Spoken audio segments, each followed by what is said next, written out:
राजनीति शास्त्र का अर्थ उसका विस्तार तथा स्वभाव। किसी भी शास्त्र के अध्ययन करने में मूल प्रश्न यह उत्पन्न होता है कि उस शास्त्र से क्या तात्पर्य है। क्या उसकी कोई समुचित मानक परिभाषा है या संभव है? उसका विषय क्षेत्र क्या है? राजनीति शास्त्र के विषय में भी यह प्रारंभिक प्रश्न उठना स्वाभाविक है कि यह शास्त्र क्या है। इस प्रश्न का सरल और सीधा उत्तर यह है कि राजनीति शास्त्र का अर्थ है राजनीतिक विषय का ज्ञान। अब प्रश्न यह उठता है कि राजनीति से क्या अभिप्राय है। राजनीति शब्द का प्रयोग प्रायः दैनिक गतिविधियों में, प्रत्येक कार्य क्षेत्र में, यहाँ तक कि घर परिवार, कार्यालय, विद्यालय, संस्था सभी में देखा जा सकता है। यह इसका समानार्थी व्यापक प्रयोग है। विशुद्ध शास्त्र की दृष्टि से परंपरागत दृष्टिकोण यह रहा है कि राजनीति का अर्थ है राज विषयक क्रियाएं। राज में राजा और शासन दोनों समाहित हैं। प्राचीन भारत में राज्य, शासन और राजा तीनों में कोई भेद ही नहीं था। राज्य संबंधी ज्ञान को राजशास्त्र भी किन्हीं प्राचीन ग्रंथों में कहा गया है और यही उचित और सम्यक भी है। राजनीति शास्त्र के लिए राजशास्त्र शब्द की उपादेयता इसके उद्गम स्रोत से भी संपुष्ट होती है। राजनीति पॉलिटिकल शब्द यूनानी शब्द पोलिस से व्युत्पन्न हुआ है, जिसका अर्थ है नगर, राज्य या राज्य। अतः पोलिस संबंधी विवेचना को पॉलिटिक्स या राजशास्त्र कहना उपयुक्त होगा। उल्लेखनीय है कि अरस्तु ने अपने ग्रंथ को पॉलिटिक्स का नाम दिया था। पॉलिटिक्स का हिंदी अनुवाद राजशास्त्र अधिक उपयुक्त प्रतीत होता है, परंतु व्यवहार में राजनीति शास्त्र पद का ही प्रचलन हो गया है और सर्वमान्य है। हिंदी पदनाम कुछ भी हो, राजशास्त्र या पॉलिटिक्स राज्य संबंधी ज्ञान का नाम है। परंपरागत परिभाषाओं में इस शास्त्र को राज्य विषयक ज्ञान कहा गया है।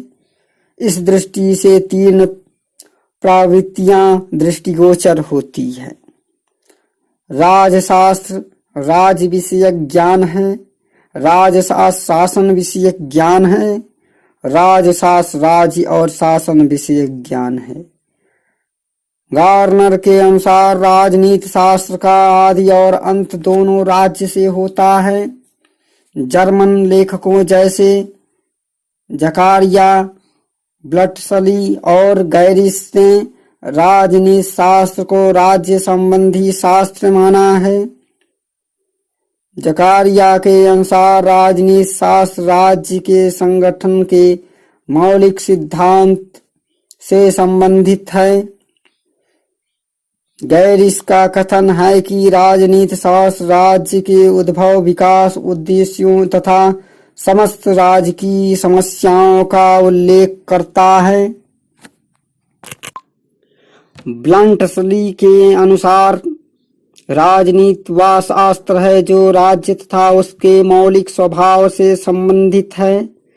वह लिखते हैं कि राजनीति विज्ञान वह विज्ञान है जिसका संबंध राज्य से है और जो यह समझाने का प्रयास करता है कि राज्य के आधारभूत तत्व क्या है, उसका आवश्यक स्वरूप क्या है, उसकी किन विविध रूपों में अभिव्यक्ति होती है तथा उसका विकास कैसे हुआ है। राज्य के उपागम से राजनीति शास्त्र की परिभाषा का चरमोत्कर्ष गैटिल के शब्दों में पाया जाता है। वह लिखते हैं, राजनीति शास्त्र इस बात का ऐतिहासिक अनुसंधान करता है कि राज्य कैसा रहा है। इस बात का विश्लेषणात्मक अध्ययन करता है कि राज्य कैसा है, और इस बात पर भी राजनीतिक नैतिक विचार विमर्श करता है कि राज्य कैसा होना चाहिए। अतः यह राज्य के भूत, वर्तमान और भविष्य तीनों का अध्ययन कराता है। सरकारगत उपागम। यद्यपि सरकार राज्य का एक अनिवार्य तत्व है, परंतु राजनीति शास्त्र की परिभाषा में कुछ विद्वानों ने राज्य की अपेक्षा सरकार को प्रधानता एवं प्रमुखता दी है। इसमें सीले और लिकाक प्रमुख हैं। लिकाक ने कहा है कि राजनीति शास्त्र मुख्य रूप से सरकार संबंधी शास्त्र है। प्रोफेसर सीले लिखते हैं कि जिस प्रकार अर्थशास्त्र अर्थ से, जीव विज्ञान जीवन से, बीजगणित अंकों से, रेखागणित रेखाओं से तथा विस्तार से संबंधित है, उसी भांति राजनीति शास्त्र सरकार से संबंधित है। राज्य एवं सरकारगत उपागम। परंतु अधिकांश विद्वान राजनीति शास्त्र की परिभाषा में राज्य और सरकार दोनों को समान सम्मान देते हैं। ऐसे विद्वानों में पॉल जेनेट, गिलक्राइट, डिमार्क, फ्रेडरिक पोलक, हेराल्ड लास्की इत्यादि नाम उल्लेखित हैं। फ्रांसीसी विद्वान पॉल जेनेट का कथन है कि राजनीति विज्ञान समाज विज्ञान का वह अंग है जो राज्य के मूल आधार और शासन के सिद्धांतों का व्याख्या करता है। गिलक्राइस्ट के अनुसार राजनीति विज्ञान राज्य और सरकार की सामान्य समस्याओं का अध्ययन कराता है। डिमार्क ने लिखा है कि राजनीति शास्त्र का संबंध राज्य और उसके उपकरण सरकार से हैं। इस परिभाषा में कोई परस्पर विरोध नहीं है, क्योंकि राज्य और सरकार दोनों का अभिन्न संबंध है। अंतर केवल प्राथमिकता या प्रमुखता मात्र का है, विषय का नहीं। उपागम की दृष्टि से विषय क्षेत्र में कोई अंतर नहीं पड़ता। विषय क्षेत्र या कथन गैटिल की परिभाषा से जो राज्य मूलक उपागम से निरूपित की गई है सिद्ध हो जाता है।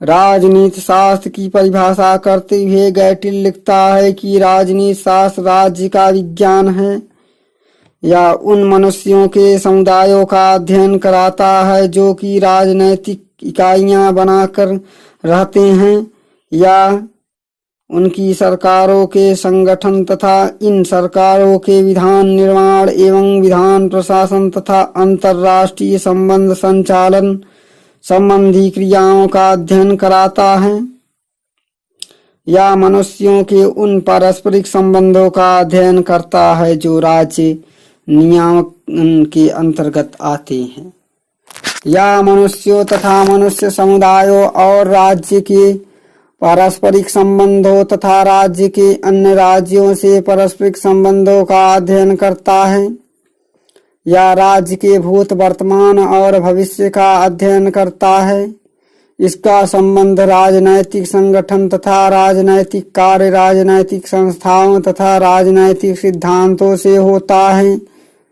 इस सामग्री से यह राज्य के स्वरूप को समझाने तथा राज्य की उत्पत्ति और उसके विकास के संबंध में नियम निकालने का प्रयत्न करता है। राजनीति शास्त्र की परिभाषा करते हुए विलन, लाइटन तथा स्टुअर्ट ने अपनी पुस्तक राजनीति शास्त्र परिचय इंट्रोडक्शन टू पॉलिटिक्स साइंस में लिखा है कि राजनीति शास्त्र सामाजिक शास्त्र की एक शाखा है। यह मनुष्य के अपने को स्वयं शासित करने, शासन तथा राज्य की स्थापना करने और अपनी सामाजिक नीयत को निश्चित करने के प्रयासों का अध्ययन कराता है। या राज्य के अमूर्त रूप तथा अन्य राजनीतिक संस्थाओं का भी अध्ययन करता है। राजनीति शास्त्र का क्षेत्र इस समस्त परिभाषाओं से ज्ञात होता है कि राजनीति शास्त्र का विषय क्षेत्र राज्य है। राज्य के लिए प्राचीन यूनान में पोलिस शब्द का प्रयोग होता था और पोलिस शब्द से ही अंग्रेजी का पॉलिटिक्स शब्द निकाला गया। भौगोलिक कारणों से प्राचीन काल में यूनान बहुत से छोटे छोटे नगर राज्यों का एक प्रमुख समूह था। पोलिस शब्द का अर्थ इन छोटे छोटे नगर राज्यों से ही था। परिणाम स्वरूप पॉलिटिक्स शब्द का अर्थ वह शास्त्र हो गया जो इन नगर राज्यों से संबंधित हो, अर्थात जिसमें मनुष्य के सामाजिक तथा राजनैतिक व्यवहार का वर्णन हो। प्राचीन यूनान में समाज तथा राज्य में कोई अंतर नहीं था। एक समाज का प्रत्येक नागरिक समाज के राजकीय जीवन में भाग लेता था। सदाचार तथा सद्नागरिकता एक ही गुण के दो नाम थे। इस प्रकार राजनीति शास्त्र एक सामाजिक शास्त्र है और इसका केंद्र मनुष्य स्वयं है। मनुष्य अथवा व्यक्ति की सर्वप्रथम इच्छा स्वतंत्र है, परंतु कोई भी व्यक्ति पूर्ण रूप से स्वतंत्र नहीं हो सकता, क्योंकि कोई भी व्यक्ति पूर्ण नहीं है। अतः निरंतर प्रत्येक व्यक्ति की संभवतः अधिक से अधिक स्वतंत्रता को सुनिश्चित करने के हेतु व्यक्तियों की स्वतंत्रता की इच्छा में व्यवस्थापना एवं नियमन की आवश्यकता होती है। अतः राजनीति शास्त्र मनुष्य से संबंधित होने के नाते व्यवस्थापन की महत्वपूर्ण समस्या से संबंधित है, परंतु इस व्यवस्था को स्थापित करने के लिए व्यवस्थापक की आवश्यकता तुरंत उपस्थित हो जाती है। मनुष्य की स्वतंत्रता अधिकारों द्वारा ही कार्यान्वित होती है। अब यह प्रश्न होता है कि यह अधिकार कैसे सुरक्षित हो। अधिकारों को प्रभावशाली करने के लिए उसमें उल्लंघन के नियमित प्रतिकार की आवश्यकता होती है। इस प्रकार हम देखते हैं कि स्वतंत्रता की इच्छा में ही अधिकार, नियम तथा व्यवस्था की समस्याएं गर्भित हैं।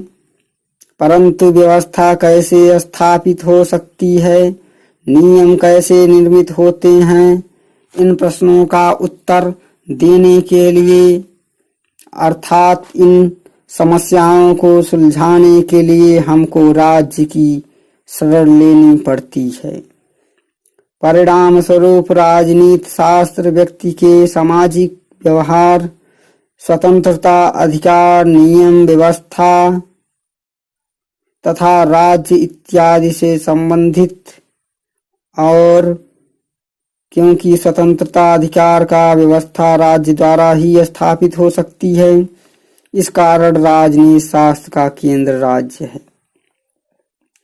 राजनीति शास्त्र में राज्य के दो रूप हैं, प्रथम सैद्धांतिक तथा दूसरा व्यवहारिक। प्रथम दृष्टिकोण से हम राज्य का दर्शन करते हैं, दूसरे दृष्टिकोण से हम राज्य का अनुभव करते हैं।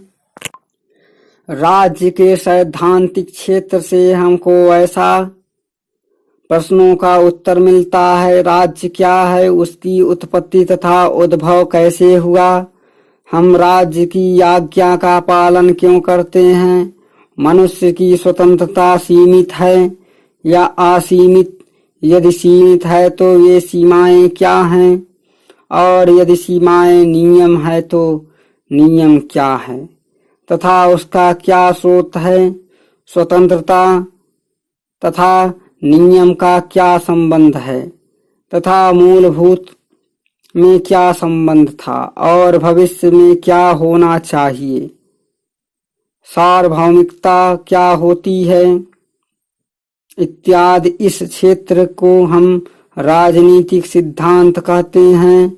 या समस्त प्रश्न साधारण व्यक्ति के जीवन में संबंधित है और केवल दार्शनिकों का ही अधिकार नहीं है कि इन प्रश्नों का उत्तर दे। प्रत्येक नागरिक को इन प्रश्नों का उत्तर स्वयं देना चाहिए। या तो हुआ राज्य के अनुचय रूप का विवरण, किंतु राज्य का स्पष्ट रूप क्या है? मनुष्य की स्वतंत्रता नियम के अभाव में कोरी सिद्धांत बनकर रह जाती है, जैसे कि मनुष्य के समस्त अधिकार आर्थिक तथा वैधानिक प्रत्याभूत के अभाव में खोखले रहते हैं। अतः नियम तथा विधान आवश्यक हो जाते हैं। साधारण मनुष्य राजनैतिक सिद्धांत की अपेक्षा नियम व्यवस्था तथा सरकार के अधीन निकट होता है। इस क्षेत्र में हमारी रुचि राज्य व्यवहार अर्थात सरकार के संगठन तथा कार्यों में होती है। सरकार क्या है और राज्य से उसका क्या संबंध होता है? राज्य सरकार तथा राष्ट्र में क्या भेद हैं? सरकार के क्या तत्व होते हैं? सरकार के विभिन्न अंगों का शक्ति विभाजन कहाँ तक उचित है और कहाँ तक संभव है? निर्वाचक समूह कैसे संगठित किया जाता है? निर्वाचक युक्तियां कितने प्रकार की होती हैं? जनमत का विकास कैसे होता है? विधान कितने प्रकार के होते हैं और उनके क्या क्या गुण तथा अवगुण हैं? इत्यादि प्रश्नों का उत्तर हमको राजनीतिक द्वारा ही मिलता है। कुछ लेखकों ने राजनीति शब्द का अर्थ राज्य तक ही सीमित न कर राजनैतिक दलों की कार्यवाही तथा समाचार पत्रों के प्रभाव तक विस्तृत कर दिया, परंतु वैज्ञानिक दृष्टिकोण से इस कथन में अधिक सत्य प्रतीत नहीं होता, क्योंकि राज्य का क्षेत्र स्वतः विस्तृत है। राजनैतिक दल और संचार साधन स्वयं राज्य के अंग हैं। सर फ्रेडरिक पोलक ने राजनीति शास्त्र के दो विभाजन किए हैं, सैद्धांतिक राजनीति और व्यवहारिक राजनीति, यानी प्रैक्टिकल और अप्लाइड पॉलिटिक्स। इसके अनुसार सैद्धांतिक राजनीति के विषय क्षेत्र में हम राज्य और सरकार, विधि निर्माण तथा राज्य एवं कृत्रिम व्यक्ति के रूप में state as an artificial person, इन चार विषयों का सैद्धांतिक दृष्टिकोण से अध्ययन करते हैं। जबकि व्यवहारिक राजनीति में विषयों का अध्ययन सरकार के विभिन्न रूप, व्यवहारिक राजनीति में अथवा प्रकार, सरकारों का संचालन, प्रशासन इत्यादि, कानून निर्माण की विधि, न्यायालय इत्यादि, कूटनीति, युद्ध, शांति तथा अंतर्राष्ट्रीय समस्याएं एवं व्यवहार। इसी अंतर को स्पष्ट करते हुए गिलक्राइस्ट ने लिखा है कि सैद्धांतिक राजनीति राज्य की आधारभूत समस्याओं का अध्ययन करती है। इसका संबंध किसी सरकार की कार्रवाइयां अथवा इस बात से नहीं होता कि कोई विशिष्ट राज्य अपने लक्ष्यों की प्राप्ति में किन साधनों का प्रयोग करता है। इसके विपरीत व्यवहारिक राजनीति सरकारों के वास्तविक रूप में कार्य संचालन तथा राजनीतिक जीवन की विभिन्न समस्याओं का अध्ययन करती है। प्रोफेसर बिलोबी ने राजनीति शास्त्र तथा राजनीतिक कला में भेद स्थापित किया है। उनके अनुसार राजनीति शास्त्र में हम राजनैतिक संस्थाओं का वर्णन, उनका वर्गीकरण तथा उन शक्तियों का अध्ययन करते हैं जिसके द्वारा यह संस्थाएं निर्मित तथा नियंत्रित होती है। जबकि राजनीति कला का उद्देश्य उन सिद्धांतों का निर्धारण करना होता है जो कि राजनीतिक संस्थाओं के कुशल कार्य संचालन के लिए आवश्यक होंगे। गैटिल ने राजनीतिक शास्त्र को 3 भागों में विभाजित किया है। प्रथम ऐतिहासिक, इसमें राज्य के उद्भव तथा विकास का वर्णन होता है।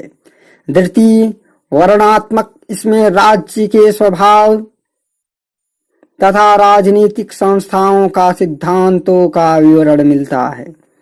तृतीय मीमांसात्मक, इसमें राज्य के भावी तथा आदर्श स्वरूप पर विचार किया जाता है।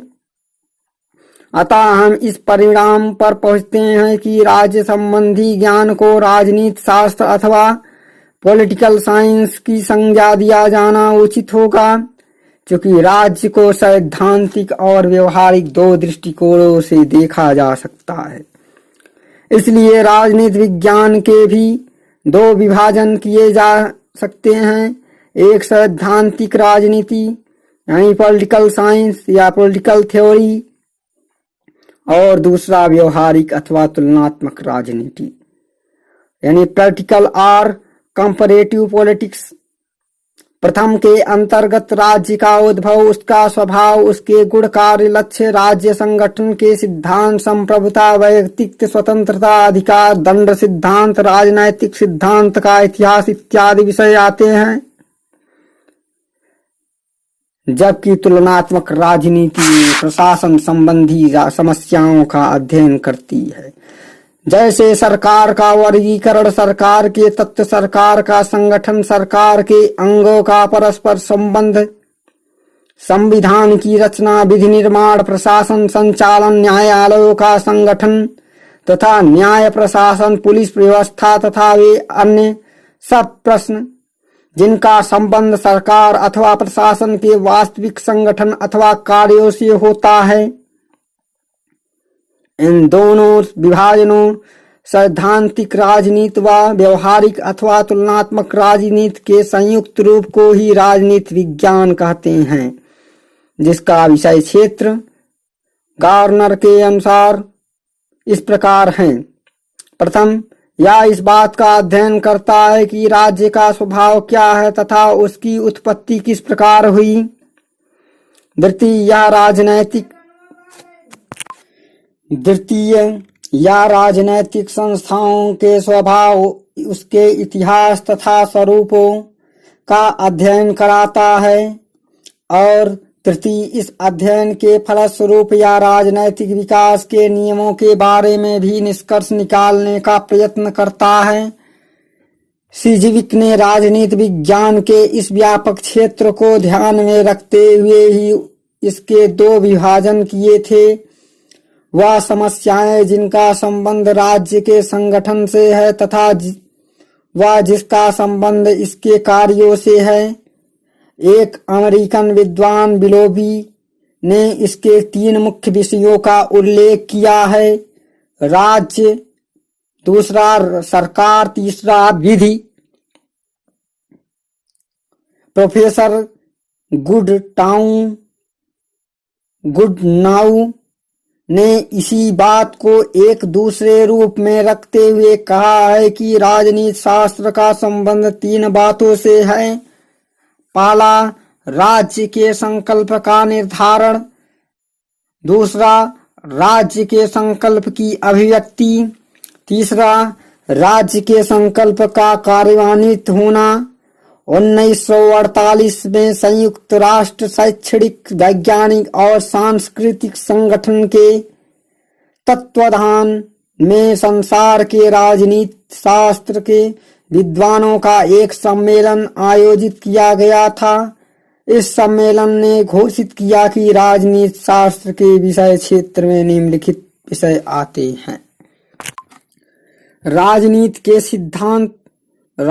सिद्धांत तथा राजनीतिक विचारों का इतिहास, राजनीति संस्थाएं, संविधान, सरकार, राष्ट्रीय, प्रादेशिक, स्थानीय, तुलनात्मक राजनीति संस्थाएं, राजनीतिक दल, दबाव समूह एवं लोकमत, प्रशासन में नागरिकों की भागीदारी, अंतर्राष्ट्रीय संबंध, अंतर्राष्ट्रीय राजनीति, अंतर्राष्ट्रीय विधि, अंतर्राष्ट्रीय संगठन और प्रशासन, व्यवहारवादी दृष्टिकोण से राजनीति शास्त्र की परिभाषा और विषय क्षेत्र व्यवहारवादी दृष्टिकोण। वर्तमान काल में राजनीति शास्त्र की परिभाषा और विषय क्षेत्र की विवेचना का एक नवीन दृष्टिकोण अपनाया जा रहा है, जिसे व्यवहारवादी दृष्टिकोण कहा जाता है। इस दृष्टि से राजनीति शास्त्र का स्वरूप मूल रूप से बदल गया है। अतः इस परिवर्तन को व्यवहारवादी क्रांति की संज्ञा दी गई है। व्यवहारवादियों का मुख्य दृष्टिकोण यह है कि राजनीति शास्त्र का अध्ययन संस्थागत न होकर व्यक्तिगत होना चाहिए, क्योंकि व्यक्ति और उसका व्यवहार ही राजनीतिक क्रिया का आधार है। व्यक्ति का व्यवहार विधि और कानून की अपेक्षा सामाजिक तथ्यों, मनोभावनाओं आदि से अधिक प्रभावित होता है।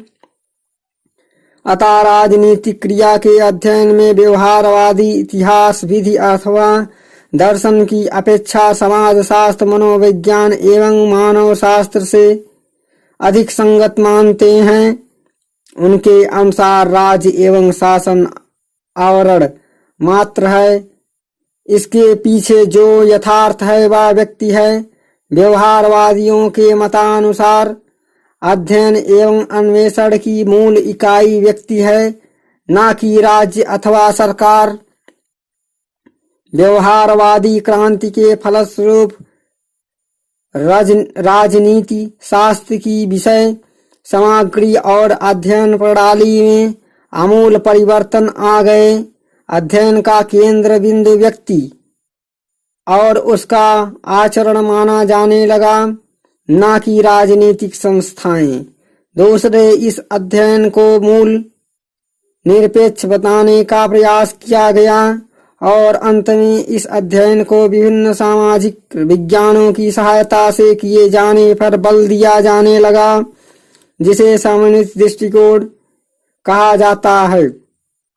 राजनीति व्यवहार से तात्पर्य केवल परिवेक्षणीय राजनीतिक क्रियाओं से नहीं होता, वरन उन बोधात्मक, अभिप्रेरणात्मक एवं अभिवृत्तात्मक शक्तियों को भी इसमें शामिल किया जाता है, जो मनुष्य की राजनीतिक मांगों, आशाओं, विश्वासों, मूल्यों और लक्ष्यों को निर्धारित करती है। व्यक्ति के कार्यों के पीछे उसकी भावनात्मक, ज्ञानात्मक एवं मूल्यात्मक प्रक्रियाएं होती हैं।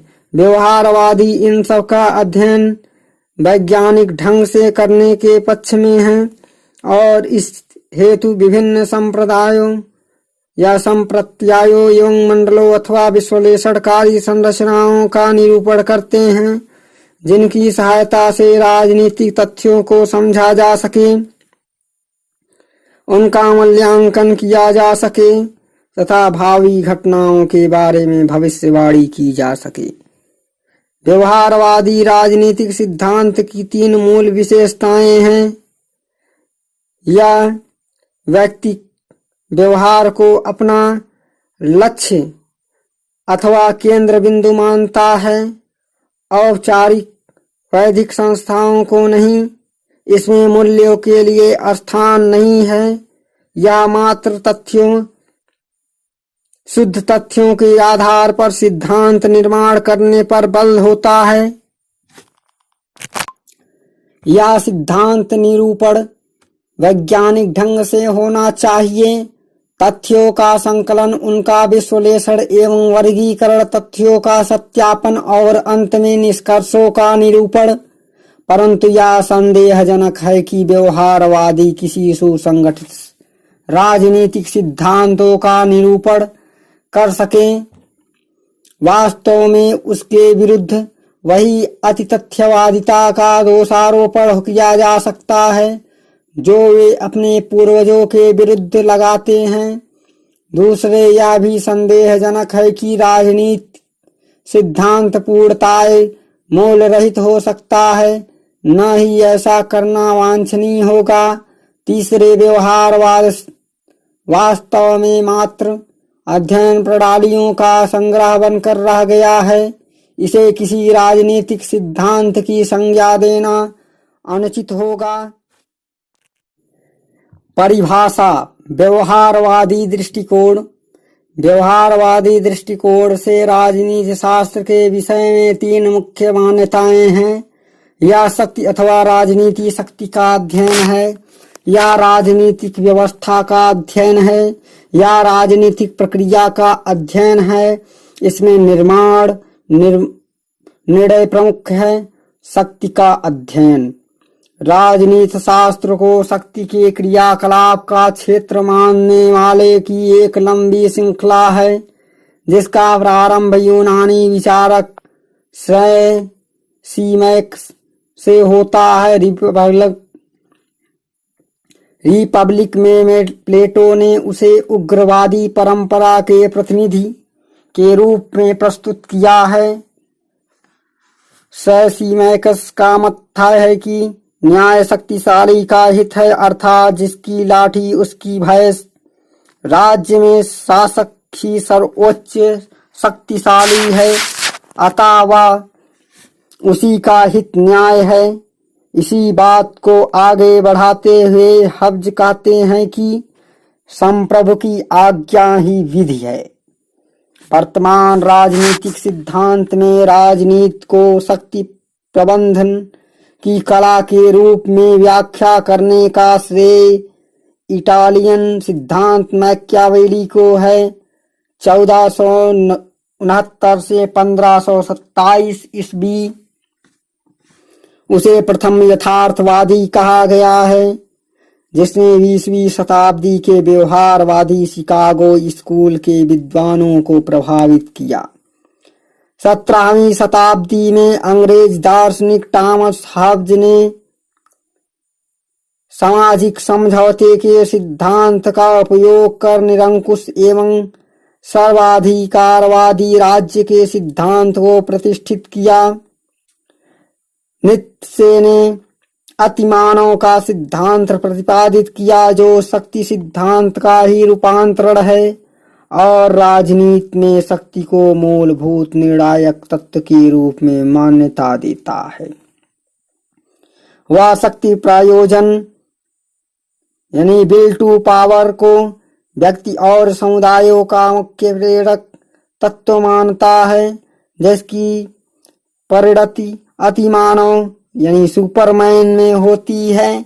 यद्यपि जैसा कि ब्लूम ने लिखा है, नीत्शे व्यक्तिवादी है और शक्ति प्रयोजन विल टू पावर का सिद्धांत सर्वश्रेष्ठ मानव की शक्ति में संबंधित है, न कि उसके सामूहिक स्वरूप अथवा राज्य से, जो उसकी ही एक संस्था है। इधर संयुक्त राज्य अमेरिका में राज्य और सरकार से हटकर व्यक्ति को राजनीतिक गतिविधियों का केंद्र बिंदु मानकर विश्लेषण किया जाने लगा। व्यक्ति की गतिविधियों का राजनीतिक पहलू शक्ति प्राप्ति है, अतः राजनीति शास्त्र का केंद्र बिंदु शक्ति को माना जाने लगा। इस दिशा में पहल उन विद्वानों ने की जो शिकागो स्कूल के नाम से विख्यात हुए। इन्होंने व्यवहारवाद का बीजारोपण किया। इसमें चार्ल्स मरियम प्रमुख थे। 1934 ईस्वी में प्रकाशित अपनी पुस्तक राजनीतिक शक्ति में मरियम ने शक्ति को राजनीति की केंद्रभूत अवधारणा मानकर उसका विश्लेषण किया। मरियम का उद्देश्य था सामाजिक नियंत्रण की प्रक्रिया में राजनीतिक शक्ति की भूमिका को दर्शाना। उसका यह विश्लेषण यथार्थ पर आधारित था। उसे इससे कोई सरोकार नहीं था कि शक्ति का आधार नैतिक होना चाहिए या मूलतः अनैतिक। शिकागो में मैरियस की शिष्य हेराल्ड लासवेल ने राजनीतिक अभियानों की शक्ति का इस दृष्टि से विश्लेषण किया कि यह कैसे प्राप्त की जाती है, कि संरक्षित की जाती है और कैसे यह हाथ से निकल जाती है। उनकी पुस्तक 1936 का नाम ही उसमें प्रयोजन का परिचायक है। यह है किसे क्या प्राप्त होता है, कब और कैसे। Who gets what, when and how. Lasswell राजनीति को प्रभाव और प्रभावशाली का अध्ययन मानते हैं। इसी बात को उन्होंने अपने ग्रंथों में बार बार दोहराया है। उदाहरणार्थ राजनीति शास्त्र शक्ति में सहभाग प्राप्त करने तथा उसके शक्ति के निरूपण करने का अध्ययन है। राजनीतिक क्रिया वह क्रिया है जो शक्ति के परिप्रेक्ष्य में की गई हो। राजनीति का विषय क्षेत्र प्रक्रिया के रूप में शक्ति का अध्ययन करना है। एक अन्य विद्वान रॉबर्ट डायलर ने लिखा है कि राजनीति शास्त्र राजनीतिक व्यवस्था का अध्ययन करता है और राजनीतिक व्यवस्था से तात्पर्य मानवीय संबंधों के उन अविरल प्रबंधक से है जिसमें उल्लेखनीय सीमा तक शक्ति शासन अथवा सत्ता सम्मिलित है। शक्ति की अवधारणा में संघर्ष और प्रतिस्पर्धा निहित है। अतः कुछ विचारकों ने राजनीति शास्त्र की परिभाषा में इन पर ध्यान आकृष्ट किया। जैसे अमेरिकी विद्वान एडवर्ड बैनफील्ड के अनुसार राजनीति शास्त्र वह क्रिया है, वार्तालाप, तर्क, विचार विमर्श, बल का प्रयोग आदि जिसके द्वारा किसी प्रश्न के लिए संघर्ष किया जाता है अथवा वह प्रश्न हल किया जाता है। वारनोट वन डाइक के अनुसार सार्वजनिक विषयों पर परस्पर विरोधी लक्ष्यों के लिए संघर्षरत अभिनेताओं के मध्य संघर्ष को राजनीति कहते हैं। परंतु डेविड स्टन ने संघर्ष पर बल न देकर मूल्यों के आवंटन को राजनीति शास्त्र का केंद्र बिंदु माना। उनके अनुसार राजनीति शास्त्र मूल्यों के अभिकृत आवंटन का अध्ययन करता है जो व्यक्ति के वितरण एवं प्रयोग से प्रभावित होता है। इस प्रकार व्यवहारवादी राजनीति शास्त्र को राज्य एवं सरकार के अध्ययन का शास्त्र न मानकर राजनीति अथवा शक्ति के अध्ययन का शास्त्र मानते हैं।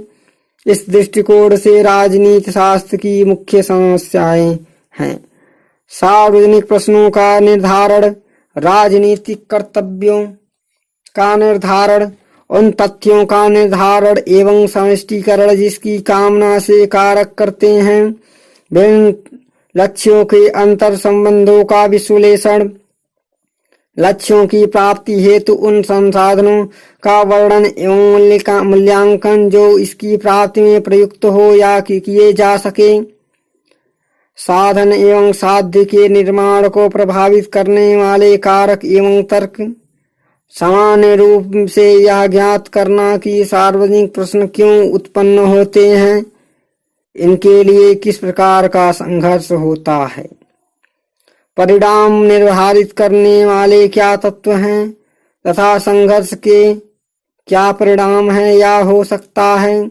जेम्स चार्ल्सवर्थ का सुझाव है कि राजनीति शास्त्र को केवल राजनीति या शासन गवर्नमेंट कहा जाना चाहिए।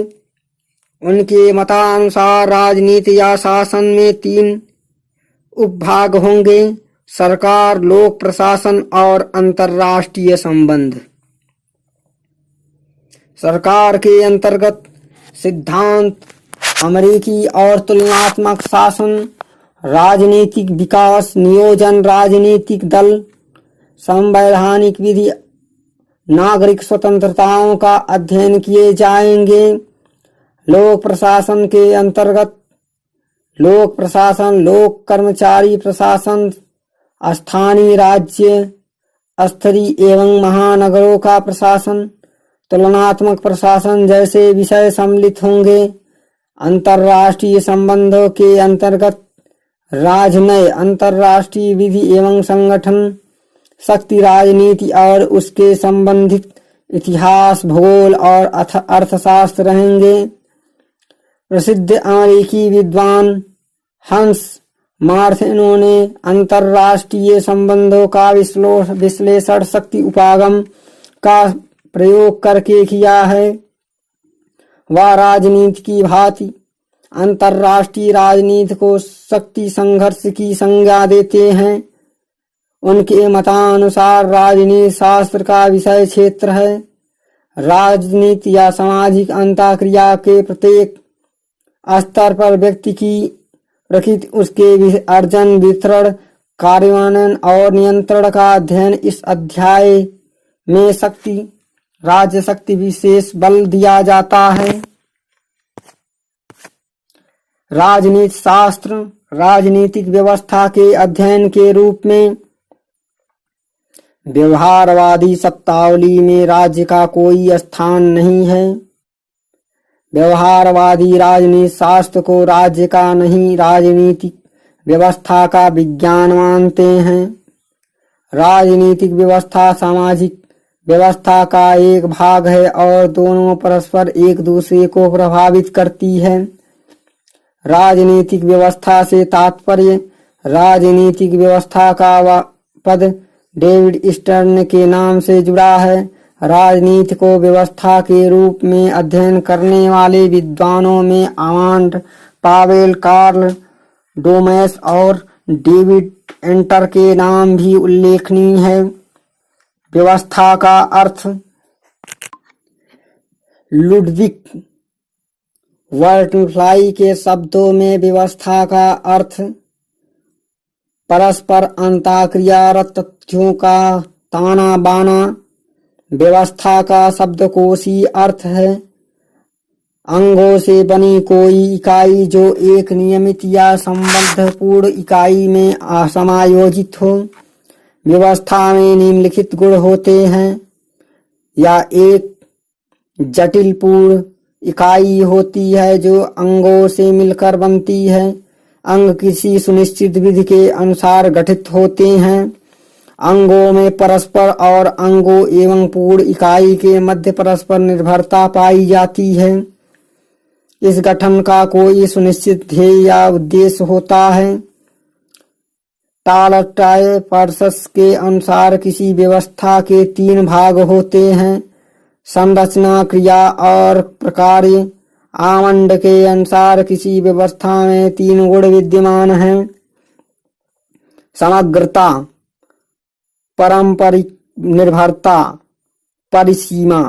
समग्रता से तात्पर्य अंतःक्रियाओं में समग्रता जिसमें मुख्य है निवेश, इनपुट, निर्गत, आउटपुट और रूपांतरण।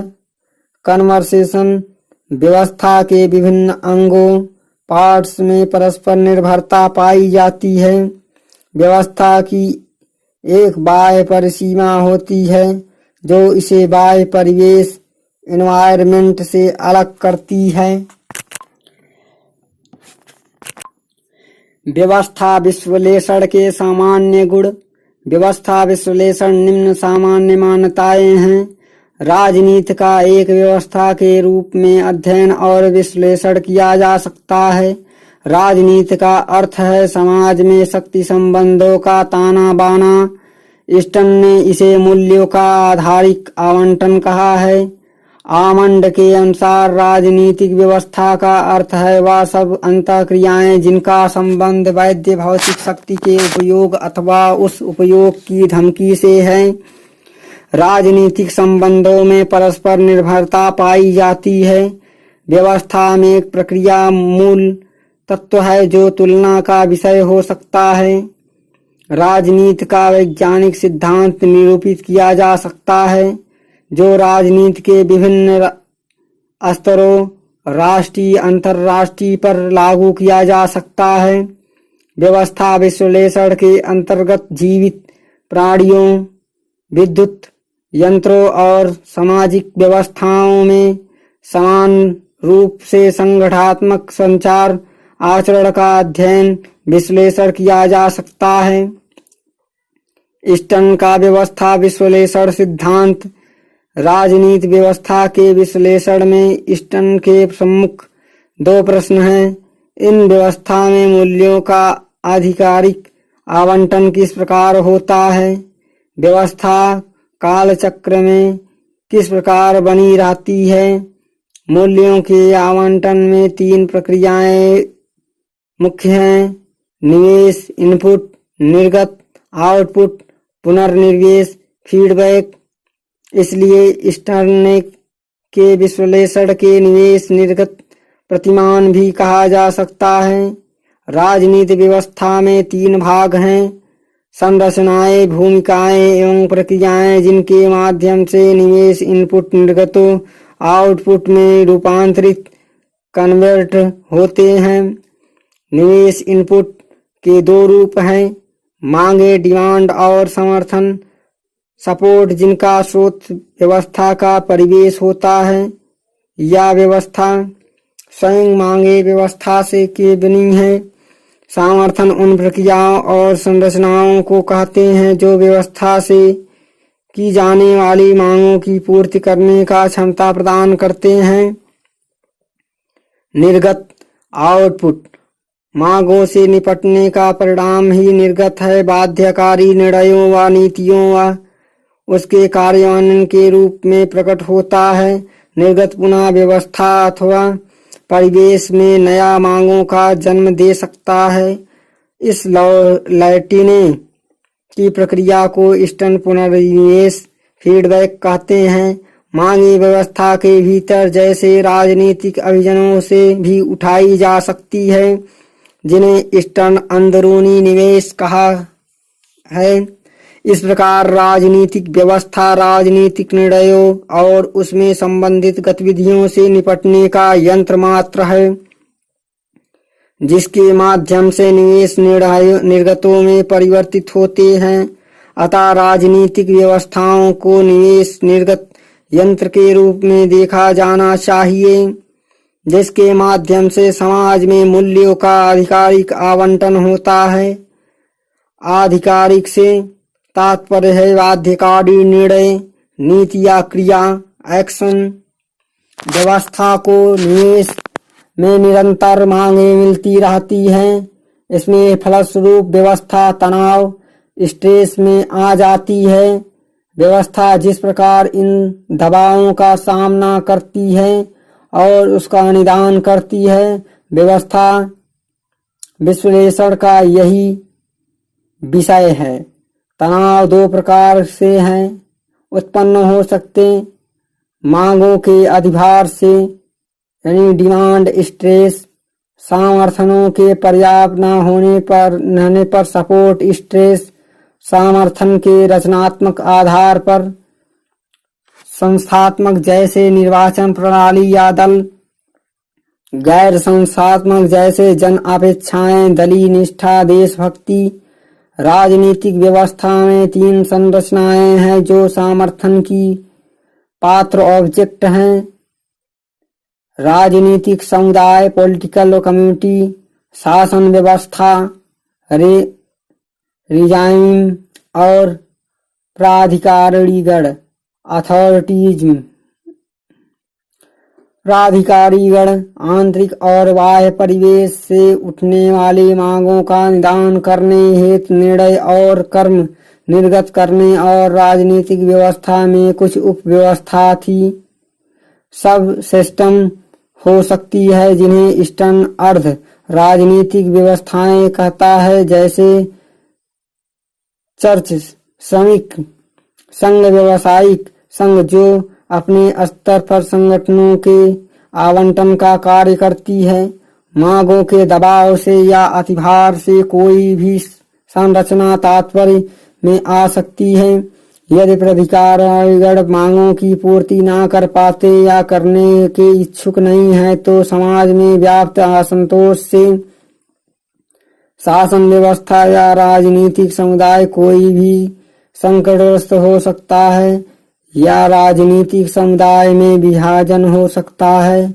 निर्गत विफलता से व्यवस्था का तात्पर्य कम होगा या भी हो सकता है कि मांग तनाव मांगों के अत्यधिक भार के कारण उसे स्टर्न मांग निवेश अतिभार कहलाता है। निर्णय निर्माण प्रक्रिया के रूप कुछ व्यवहारवादी राजनीति शास्त्र के अध्ययन में नीति प्रक्रिया पर आधिकारिक बल देते हैं। नीति प्रक्रिया का अर्थ है वह प्रक्रिया जिसके द्वारा निर्णय लिए जाते हैं और प्रश्न तय किए जाते हैं। वे राजनीति शास्त्र को सार्वजनिक प्रश्नों पर निर्णायकरण प्रक्रिया का विज्ञान मानते हैं।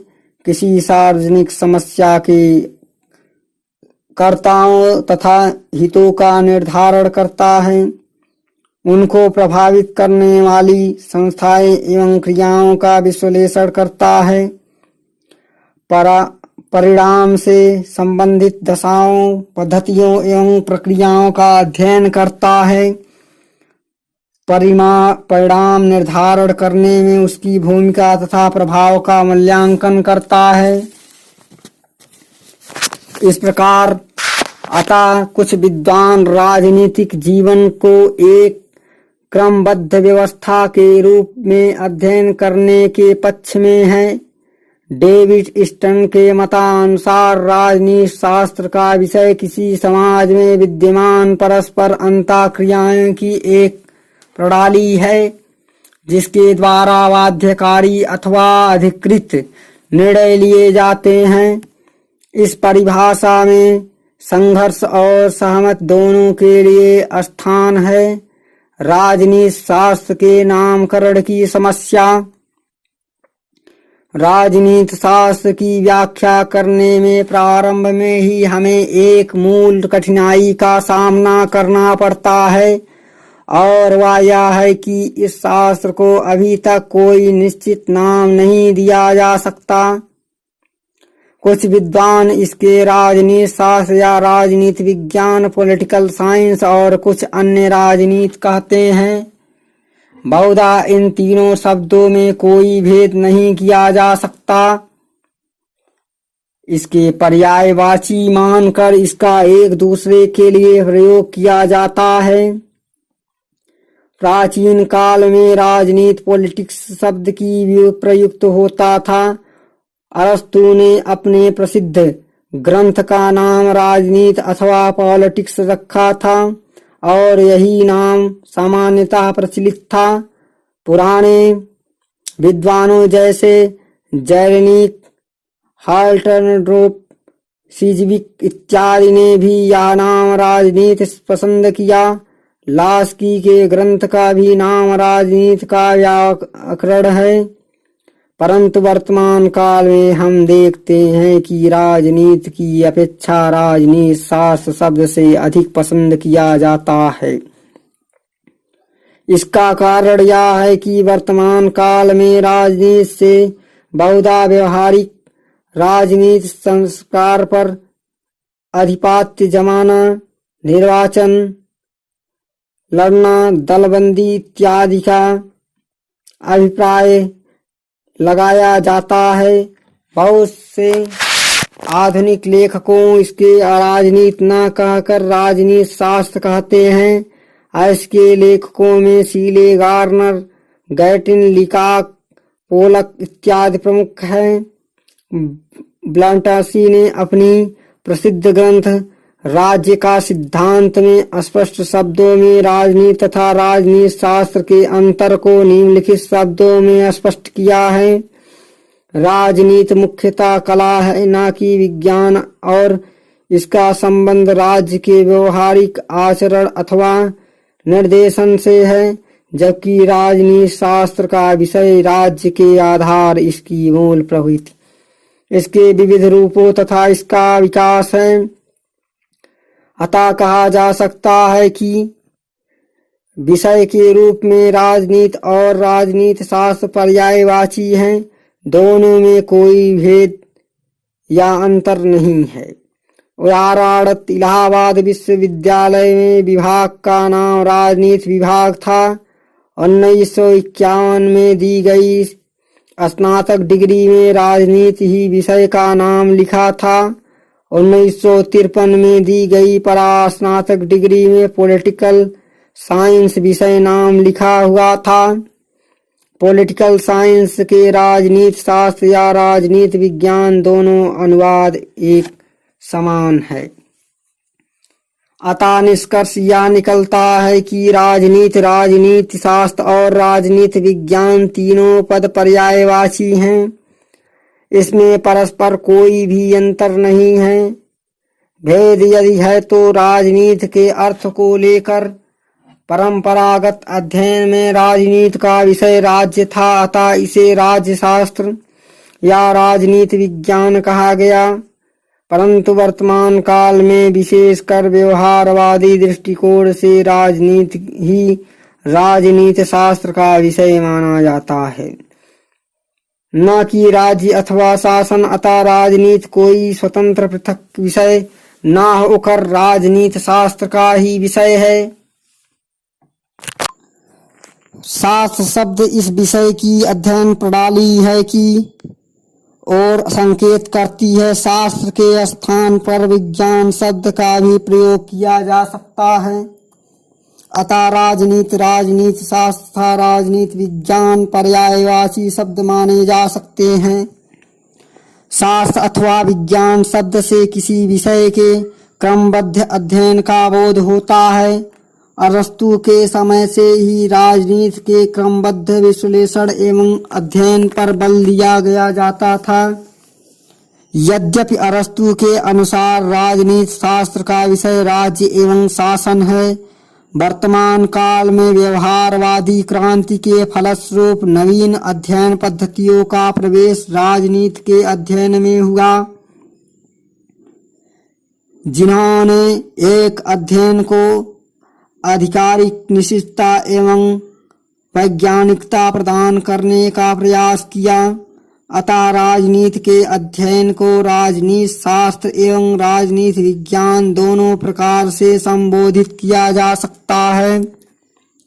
राजनीतिक दर्शन एवं तुलनात्मक राजनीति। राजनीति शास्त्र की परिधि में दो अन्य अनुभाग हैं जो उल्लेखनीय है। वे है तुलनात्मक राजनीति, कंपैरेटिव पॉलिटिक्स, और राजनीतिक दर्शन, पॉलिटिकल फिलॉसफी।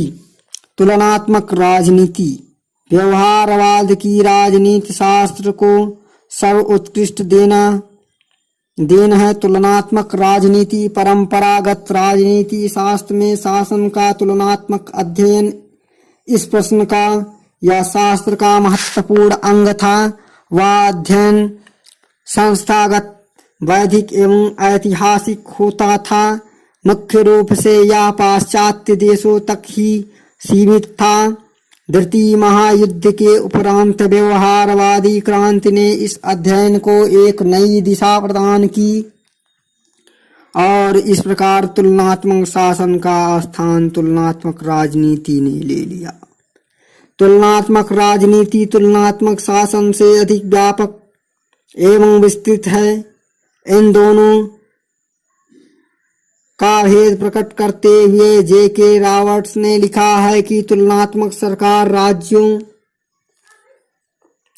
उसकी संस्थाओं व सरकारों के कार्यों का अध्ययन है, जिनमें शायद राज्य क्रिया से अत्यधिक निकट या संबंध रखने वाले पूरक संबंधों। राजनीतिक दल व दबाव समूह का अध्ययन सम्मिलित है, परंतु तुलनात्मक राजनीति बेहतर क्षेत्र का संकेत है, जिसमें तुलनात्मक सरकारों व गैर सरकारी राजनीतिक कबीलों, संप्रदायों व गैर राजनीतिक संगठनों की राजनीति का अध्ययन किया जा सकता है। इस प्रकार तुलनात्मक राजनीति की विशेषताएं निम्नलिखित हैं। या शासन अथवा सरकार का अध्ययन न होकर राजनीतिक व्यवस्था का अध्ययन होता है, जिसका अर्थ है कि यह अध्ययन मात्र संवैधानिक संस्थाओं तक सीमित न रहकर उन सभी गैर प्रशासनिक संस्थाओं एवं शक्तियों का समावेश होता है जिसमें राजनीतिक जीवन प्रभावित होता है। तुलनात्मक राजनीति में राजनीतिक प्रक्रिया एवं राजनीतिक व्यवहार का भी अध्ययन सम्मिलित है, जबकि तुलनात्मक शासन में राजनीतिक व्यवहार की उपेक्षा की जाती थी और विधायनी प्रक्रिया के अतिरिक्त निर्णय निर्माण प्रक्रिया के लिए कोई स्थान नहीं था। तुलनात्मक राजनीति में संपूर्ण राजनीतिक व्यवहार का अध्ययन किया जाता है, जिसमें हिंसक राजनीति, राजनीतिक विषय विकास, राजनीतिक संस्कृति, राजनीतिक समाजीकरण इत्यादि सम्मिलित हैं। तुलनात्मक शासन केवल सरकार, इसके अंगों के संगठन एवं कार्यों से संबंधित था। वर्तमान काल में राजनीतिक दलों एवं दबाव समूहों की भूमिका के अध्ययन पर भी बल दिया जाने लगा था। राजनीतिक व्यवस्था के अनेक पक्ष एवं अनेक गैर शासकीय संस्थाएं और व्यवहार इसकी परिधि से परे थी।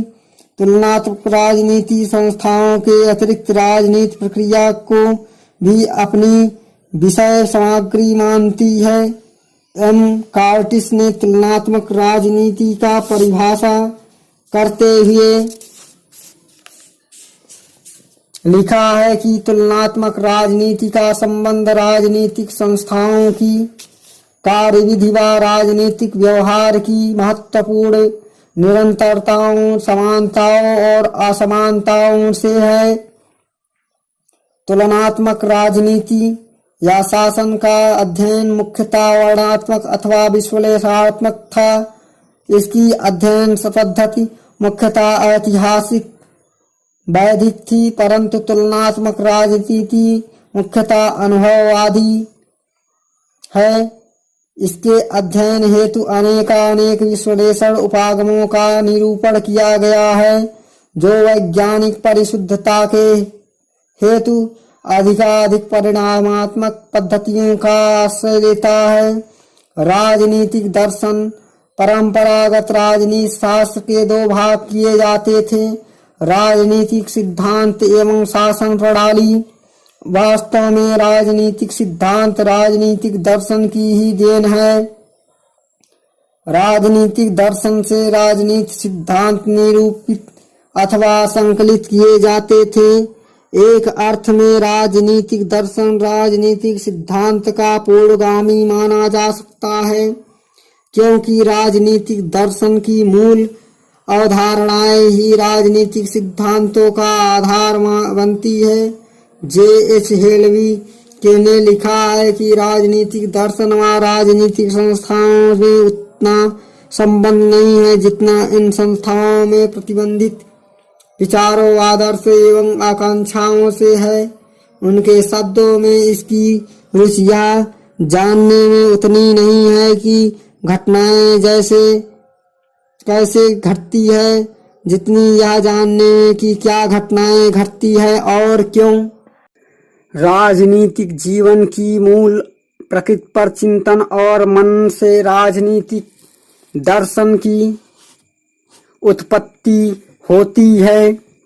यह दर्शन वर्णनात्मक तथा कल्पनात्मक दोनों प्रकार का हो सकता है, क्योंकि दार्शनिक केवल समाज का अध्ययन और विश्लेषण ही नहीं करते, वरन उनके सुधार एवं उत्पन्न हेतु अपने परियोजना भी प्रस्तुत करने के लिए प्रेरित होते हैं।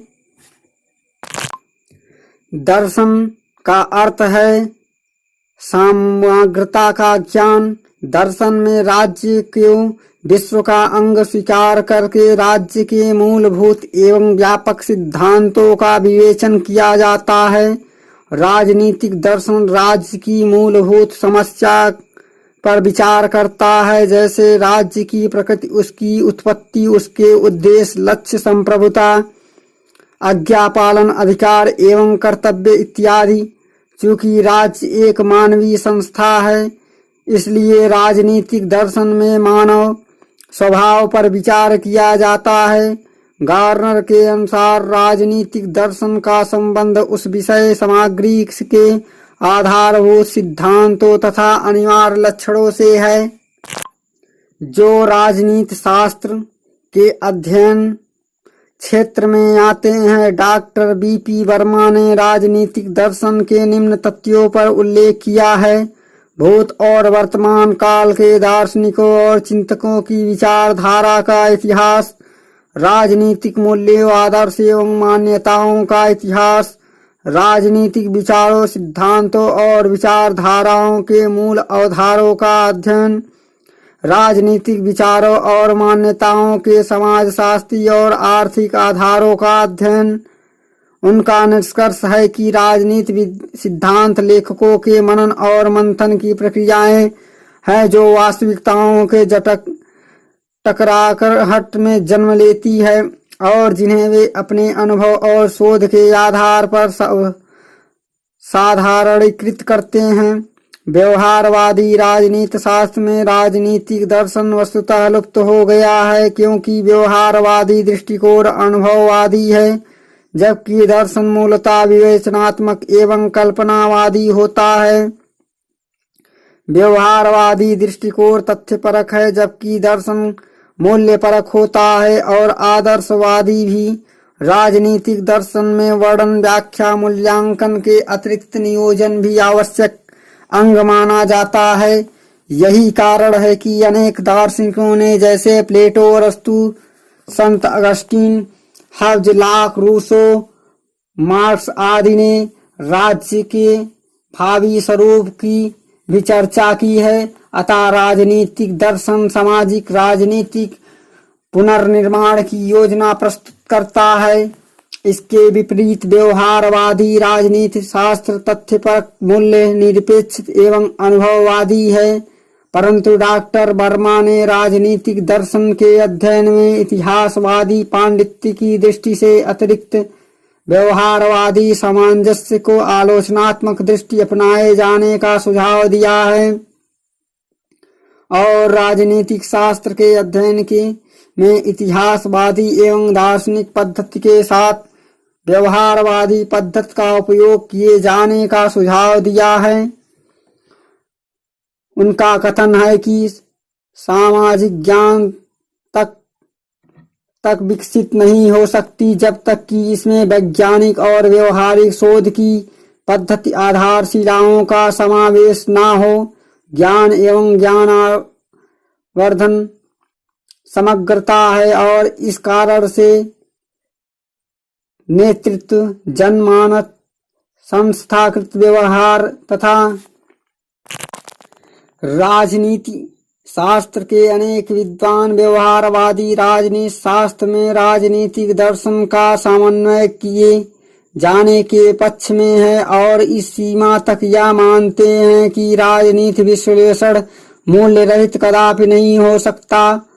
उदाहरणार्थ, कैटलिन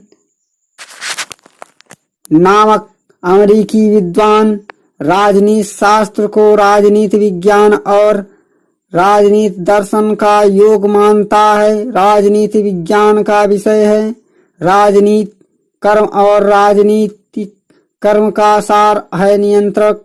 राजनीति विज्ञान नियंत्रण संबंधी इच्छाओं से उत्पन्न संरचनाओं का ज्ञान है।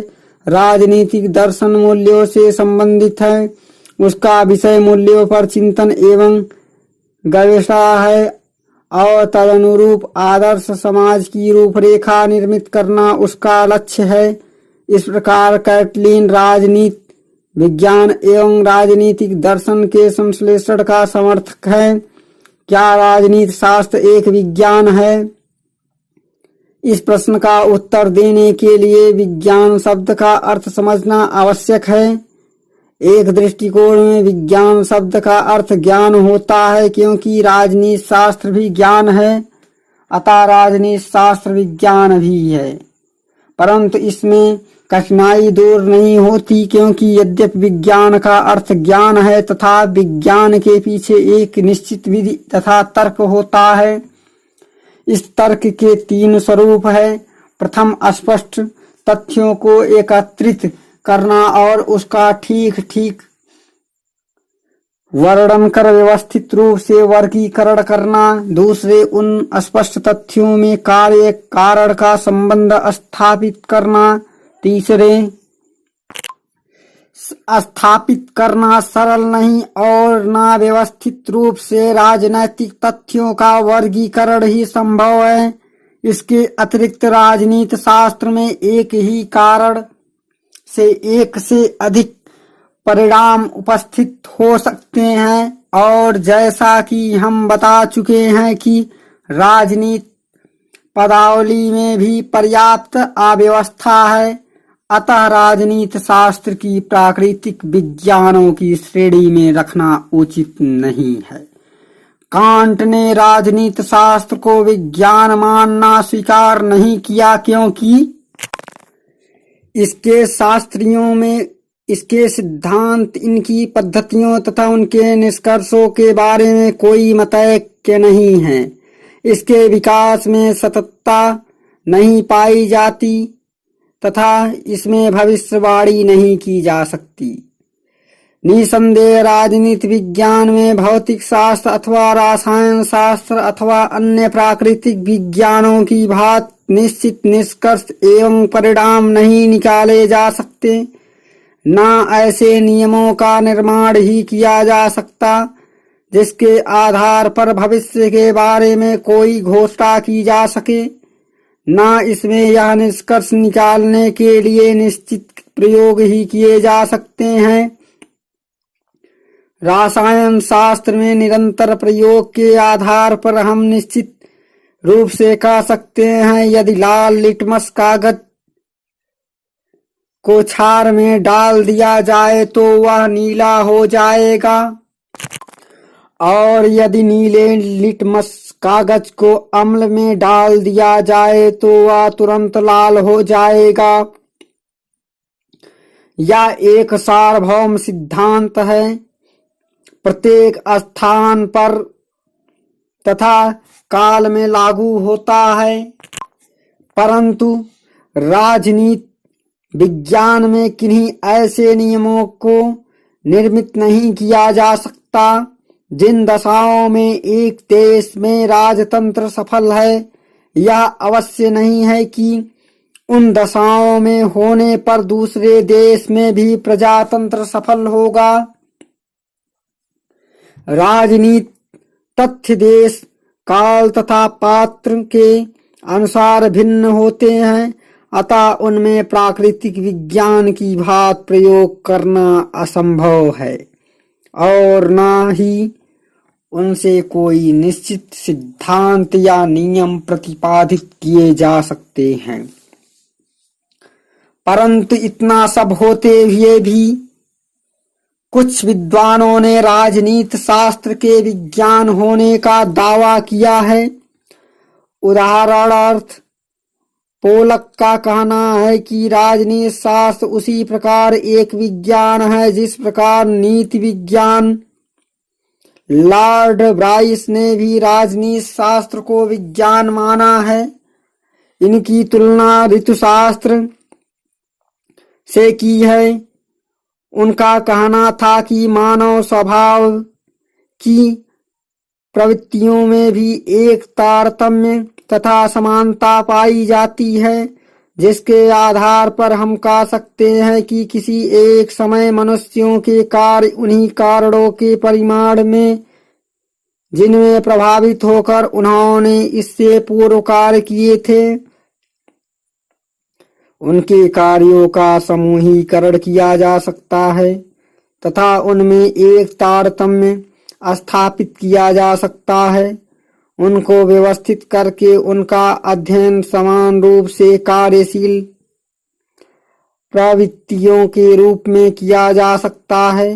निसंदेह राजनीति शास्त्र में प्राकृतिक विज्ञान की भांति प्रयोग करना असंभव है, परंतु फिर भी हम राजनैतिक तथ्यों का संग्रह करके उनका अध्ययन कर सकते हैं तथा परिणाम निकाल सकते हैं। यह किसी वैज्ञानिक प्रयोग से कम न होगा। उदाहरणार्थ भारतवर्ष में 26 जनवरी 1950 के उपरांत हम स्वतंत्रता यानी प्रजातंत्रात्मक सरकार का प्रयोग कर रहे हैं और निष्कर्ष निकल रहा है। इसी प्रकार पाकिस्तान के पिछले कुछ वर्षों के राजनैतिक जीवन के अध्ययन के आधार पर हम यह निष्कर्ष निकाल सकते हैं कि यहाँ प्रजातंत्रात्मक सरकार की फसल सफल होने का आशा नहीं है। इस संबंध में यहाँ पर मत उद्धृत करना उचित होगा। राजनीति पॉलिटिकल कभी राजनीतिक कला की बात करता है। राजनीति के पेशे के लिए उसी प्रकार की उन्नत तथा विकसित कुशलता की आवश्यकता है जैसे कि किसी अन्य कला के लिए आवश्यक है। राजनीति विज्ञान की कला का एक पक्ष यह भी है कि वह अपने को जनमत से पूर्णतः परिचित रखे, परंतु विद्यार्थी को यह स्मरण रखना चाहिए कि राजनीति शास्त्रकार राजनीतिज्ञ नहीं है, वह एक कलाकार नहीं है, परंतु कला का विद्यार्थी है या यथाशक्य राजनीतिज्ञ तथा शासन यंत्र का जिसको राजनीतिज्ञ चलाता है वैज्ञानिक नीति के अध्ययन करता है। अतएव राजनीति का व्यवहार कला हो सकता है, परंतु इस व्यवहार का अध्ययन राजनीति शास्त्र है। इस प्रकार यह निष्कर्ष निकालना अनुचित न होगा कि राजनैतिक तथ्यों में भी कार्य कारण का संबंध स्थापित किया जा सकता है। इसमें भी प्रयोग किए जा सकते हैं जिनके आधार पर कुछ नियम तथा सिद्धांत निर्मित किए जा सकते हैं। यद्यपि इसमें कोई संदेह नहीं है कि राजनीति शास्त्र के प्रयोग तथा उसके आधार पर निर्मित नियम उतने निश्चित नहीं हो सकते जितने की प्राकृतिक ज्ञानों में संभव है, जिसका स्पष्ट कारण यह है कि जिन तथ्यों का यह अध्ययन करता है वे अत्यंत जटिल, परिवर्तनशील, अनिश्चित तथा अमर्यादित होते हैं। इसलिए विद्वानों ने इसको एक अनिश्चित अथवा अपूर्ण विज्ञान कहा है, परंतु विज्ञान यह आवश्यक है कि विज्ञान होने के नाते इनके सकारात्मक और आदर्शात्मक दोनों ही दृष्टिकोण हैं, क्योंकि यह केवल वर्तमान राजनैतिक तथ्यों का विश्लेषण हो नहीं सकता, वरन उनकी आलोचना करके आदर्श स्थिति की भी कल्पना करना है। व्यवहारवादियों ने राजनीति शास्त्र को पूर्णतः विज्ञान माना है और उनके अनुसार राजनीतिक विश्लेषण निष्पक्ष अथवा मूल्य रहित होना चाहिए। उनका विश्वास है कि मानव व्यवहार और राजनीतिक व्यवहार का अनुभवपरक अध्ययन कर उसके नियंत्रित करने वाले नियमों का प्रतिपादन किया जा सकता, यहाँ तक कि इन अध्ययन प्रक्रिया में परिणामात्मक एवं संख्यात्मक पद्धतियों का भी प्रयोग किया जा सकता है।